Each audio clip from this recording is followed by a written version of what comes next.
আসসালামু আলাইকুম, কেমন আছেন সবাই? আমি আজ রান্না করব বেগুন দিয়ে চিংড়ি মাছ ভুনা। এই তরকারিটা যেদিন আমি রান্না করি সেদিন আর অন্য কোনো তরকারির দরকার হয় না, এতটাই মজা হয়। তো তরকারিটা রান্না করতে আমার প্রথমে বেগুন এভাবে আমি কেটে নিয়েছি। তারপর দেবো স্বাদ মতো লবণ, হলুদের গুঁড়া, মরিচের গুঁড়া দিয়ে ভালোভাবে মেখে নিব। সবগুলো বেগুনের গায়ে যাতে মরিচ লবণ মেখে যায় এভাবে মেখে নিব। তারপর একটা কড়াইয়ে সয়াবিন তেল দিয়ে বেগুনগুলো আমি ভেজে নিব।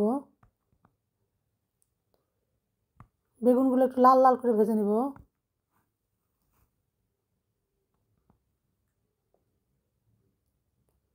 বেগুন ভাজা হয়ে গেলে এভাবে আমি উঠিয়ে নিব তেল থেকে।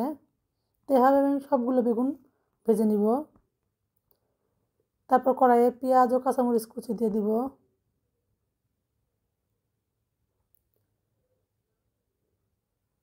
পেঁয়াজ কুচিটা একটু ভাজা হয়ে আসলে দিব আমি লবণ,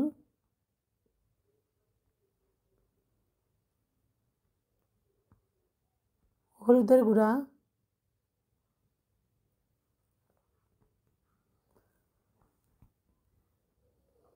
চিংড়ি মাছ আগে থেকে ধুয়ে পরিষ্কার করে রেখেছি। চিংড়ি মাছটা দিয়ে আবারও পেঁয়াজের সঙ্গে ভেজে নিব।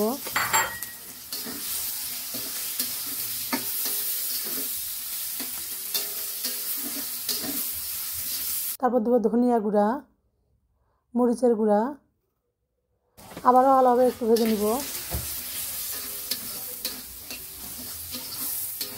আদা বাটা, রসুন বাটা, জিরা বাটা দিয়ে আবারও ভালোভাবে মশলাটা ভেজে নিব। তারপর সামান্য পানি দিয়ে মশলাটা কষিয়ে নিব।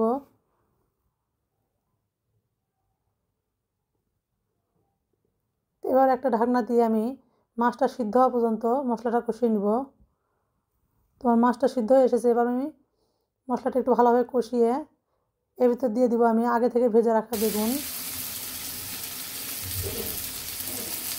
তো বেগুনগুলো দিয়ে আমি আলতোভাবে এগুলো নিয়ে দেবো যাতে বেগুনগুলো ভেঙে ভর্তা না হয়ে যায়। তারপর এখানে আমি দিয়ে দেবো ধনিয়া পাতা কুচি। অবশ্যই ধনিয়া পাতাটা কুচিটা দেওয়ার চেষ্টা করবেন। ধনিয়া পাতার কুচিটা দিয়ে আমি আবার একটু নেড়ে নিব। সব শেষে দিয়ে দেবো আমি ভাজা জিরার গুঁড়া। ভাজা জিরার গুঁড়া দিয়ে আমি নেড়ে এরকম তেল উঠে আসলে আমি চুলা থেকে নামিয়ে নিব। আপনারা বাড়িতে একবার ট্রাই করে দেখবেন। ভালো লাগলে লাইক, কমেন্ট, শেয়ার দিয়ে পাশে থাকবেন। Thanks for watching the video.